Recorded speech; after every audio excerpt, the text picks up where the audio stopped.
کائنات را یعنی آسمان و زمین را کی آفریده است و ما را کی آفریده است و برای چی آفریده است؟ آیا من در راهی درست هستم؟ آیا آسمان ها و زمین و تمام موجوداتی که در آسمان ها و زمین است کی آفریده است؟ و کیست که این نظام دقیق و کامل را در آسمان و زمین ساخته است؟ و کیست که انسان را آفرید و برای او شنوایی و بینایی و عقل عطا کرد و او را توانی علم آموزی و درک حقیقت قرار داد؟ و کیست که این مخلوقات نازک را در عضوهای بدنی تو آفریده و سیمای تو را زیبا کرده است؟ آیا در باره آفریدن موجودات زنده و هم تفاوت‌ها و گوناگون رنگی آنها اندیشه می‌کنید و کی آنها را و چگونه آفریده است و چطور این عالمی بزرگ را با تنظیم و ترتیب و تغییریابی شب و روز و تغییریابی فصلهای سال مقرر کرده است؟ آیا این عالم خودش را آفریده است یا خود از جایی پیدا شده است یا تصادفاً پیدا شده است؟ نه البته.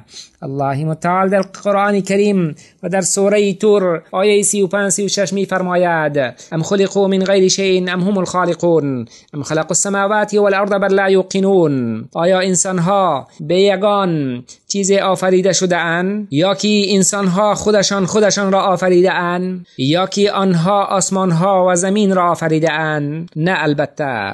پس معلوم شد که ما خودمان را نه آفریده ایم و امکان ندارد که ما به یگان چیزی پیدا شده باشیم و یا تصادفاً پیدا شده باشیم. پس حقیقتی که به یگان شبه است، این عالم باید آفریدگاری بزرگ و توانایی داشته باشد، زیرا امکان ندارد که این عالم خودش را آفریده باشد و یا به یگان چیزی پیدا شده باشد و یا تصادفاً پیدا شده باشد. اینجا سوال به میان می آید که چرا انسانها بسیار چیزهای را نمی بینند و باور می کنند، به مانند عقل و روح و ادراک و احساس که اینها را نمی بینند و باور می کنند؟ جواب این است که آن سببه که تأثیر آن را می بینند، آن است سبب که تأثیر آن را می بینند. پس انسان چگونه می تواند موجودیت آفریدگاری این عالمی بزرگ را انکار کند در حالی که تأثیر آفریده هایش و رحمت او را می بیند؟ یک شخص سالم فکر قبول نمی کند که گفته شود یک خانه بدون ساختنی کسی به وجود آمده است. و چطور بعضی آدمان به کسی باور می کنند که می گوید این عالمی بزرگ از هیچ چیز آفریده نشده است؟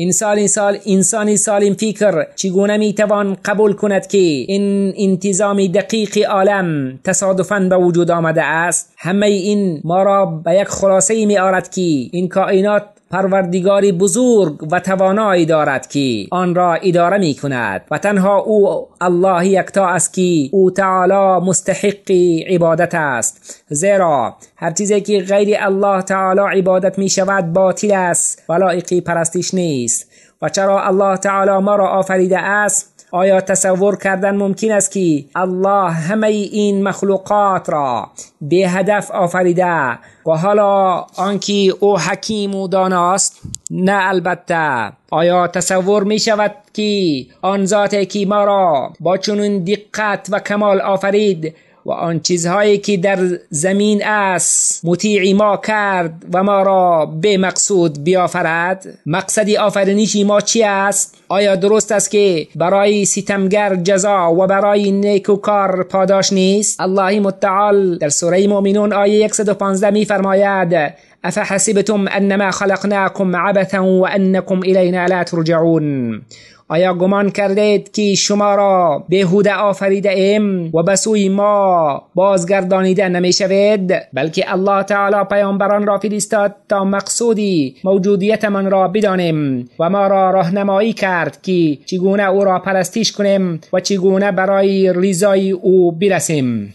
الله تعالی پیامبران را فرستاد تا به ما بگویند که تنها اوست الله یکتا که شایسته عبادت است و ما بیاموزد که چگونه او را پرستش کنیم و فرمان نهی او را بجا بیاریم. و الله تعالی برای مؤمنانی که الله را یکتا و به شریک می پرستند و به همه پیامبران او ایمان می آورند بهشت را آماده کرده است و برای کافران و مشرکانی که الله یکتا را شریک می آورند و دیگر چیزها را به غیر الله می پرستند و یا به یکی از پیامبران الله ایمان نمی آورند آتشی دوزخ را آماده کرده است.